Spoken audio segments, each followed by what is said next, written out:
నేను ఇలా వస్తానని నువ్వు ఎక్స్పెక్ట్ చేయలేదు కదా. పగ తీర్చుకోవడానికి వచ్చావా? నువ్వు కూడా పగ తీర్చుకోవడానికే కదా నన్ను కొట్టించావు. నేనే కొట్టించాను అనడానికి ఆధారం ఏంటి? నువ్వు తెలివైందనివే, నేను అమాయకుని కాదు.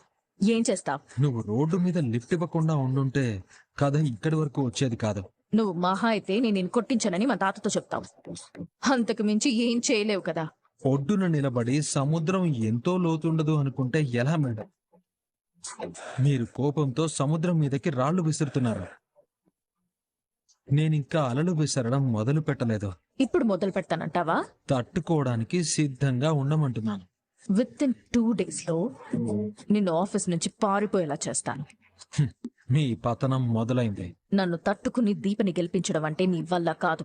నువ్వు అహంకారంతో నిండిపోయిన ఎవరెస్ట్ శిఖరం మీద నిలబడి నన్ను ఎవ్వరూ అందుకోరని నీలాంటి దానికి బుద్ధి చెప్పడానికి నాలాంటి వాడు జెట్ ఫ్లో ఆల్రెడీ వచ్చాడు. దీపా గారిని గెలిపిస్తాడు. తమరికి జీవితాంతం గుర్తుండిపోయే గుణపాఠం నేర్పించే వెళ్తాడు. ఇలాంటి సీనే కదా మనం చూడాలనుకుంది. వాళ్ళకి వినపడుతుంది బావా, మనం పక్కకెళ్దాం పదా. నేను చూస్తా. నాకైతే ఈ మూమెంట్ ని సెలబ్రేట్ చేసుకోవాలని ఉంది. సూరజ్ జోష్ని కంట్రోల్ చేస్తాడన్న నమ్మకం నీకుందా బావా? నిజం చెప్పాలంటే ఈ మాట నా నోటితో అనకూడదు కానీ వాడే తిక్కల దానికి సరైన మొగుడు. బావా నిజం మరదలా. బ్రదర్ కొన్న యాటిట్యూడ్ కి చిన్న మరదలకున్న వెరితనానికి భలే సూట్ అవుతుంది.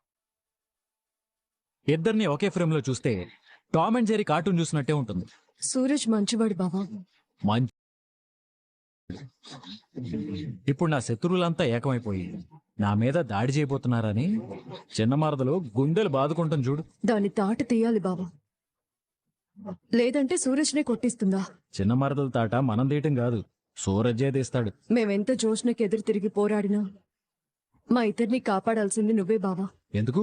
జోష్న ఊరికే ఉంటుందా? షాప్ ఖాళీ చేయించింది, మనుషులతో కొట్టించింది.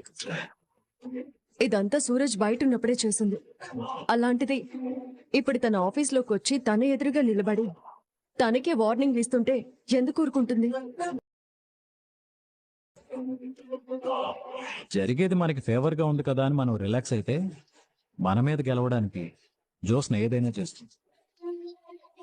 ఇంటి దగ్గర కూడా జోస్న మీద ఒక కన్నేసి ఉంచాలి.